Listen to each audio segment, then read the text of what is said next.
You'll hear of wars and revolutions. Nations will fight against nations, kingdoms against kingdoms, earthquakes and plagues and famine here and there. Feels as if we could hear these predictions of Jesus and think, oh my goodness, here's the time, now is the time. We can think of wars in many places around our globe. We know of famines and earthquakes and natural disasters. We know of non-stop difficulties. But I think we can look at any time in human history and say the same. For when we read these readings, especially this time of year, this time where readings of apocalyptic nature take place, we hear of these prophecies. And we have to remember two things about Hebraic prophecy. One is, yes, it was somewhat predictive. But often, and perhaps more importantly, these prophecies were rooted in the very things the people were currently experiencing. And we know that at the time that Luke wrote his gospel, many things had come to pass, things that Jesus had spoken of.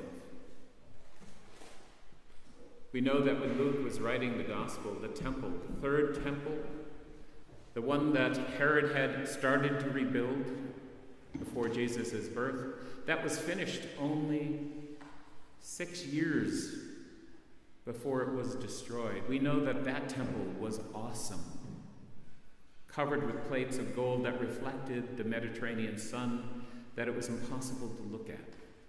We know that Herod had doubled the area of the Temple Mount. We can still see its foundations to this day. And that it was impossible to believe that this building still under construction wouldn't last for several lifetimes, if not millennia. And yet the people hearing these words would have heard words that were predictive of an event that had already happened. So when, in biblical language, we hear these predictions of the future, we have to understand that in some sense, the author was speaking to the people of his day from a reality they knew. And so while Jesus did predict, and we know that he spoke of the destruction of the temple, both the temple in Jerusalem and the temple of his human body, that the people who were hearing the predictions later on knew them as fact, and perhaps could only think, if he was right about those things,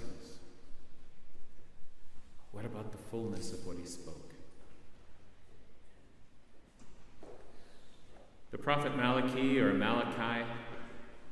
was writing at the time of the second temple.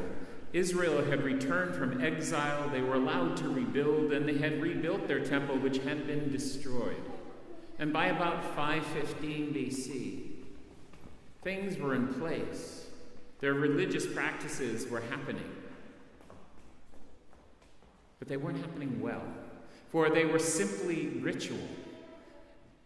And the prophet is speaking to his people about the reality of their common life, of the fact that some people were getting rich at the expense of the poor, and that people were being torn apart.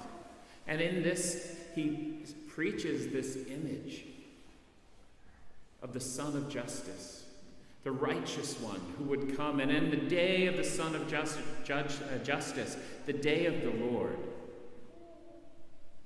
the good would win out. And those who were stealing from the poor and putting them down and crushing them would be burned like stubble in the field, leaving neither root nor stalk. But the Son of Righteousness will shine out with healing in its rays. It is this Son of Righteousness that we put our trust in. It is this Son, not an image of the heavenly Son, but the Son of the Father, who comes to our earth as one like us, who takes on our human burdens and lives our human suffering. He comes not as a warrior king, but as one to take all of our burdens on himself. And we know that this prophecy that he reads to his disciples, or he speaks to his disciples,